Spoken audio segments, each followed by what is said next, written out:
So when you leave school, should you go and get a job or should you set up your own business? I was stopped and asked that by a mother about whose son had just left school, and I thought it was an interesting conversation.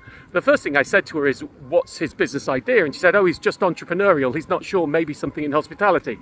Now clearly you're only going to be able to set up a business if you've got an idea and you know what you want, and make sure it's a business, something that will make money, not just a hobby and a nice idea that works.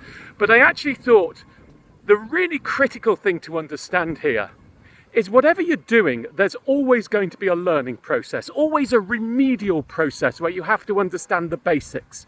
And this is what I explained to her. If you're going in hospitality, well, consumer rights, pricing strategies, staffing rotas, how you manage staff, all of those things are things that you will need to learn. Why would you set your own business up on your own money and do all the remedial learning when you're paying for it at great risk?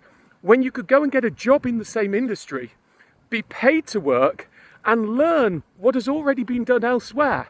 I mean, if you have that entrepreneurial spur, that great idea that can take you on, that's fine, but the basics still need to be acquired, and you should acquire them on someone else's time to give you time to formulate what you want to do and work out what the little bit of magic you're going to add when you do set up your own business is. So especially for someone who has no idea, but for everybody else generally, if you want to go and set up a business, you need the foundations.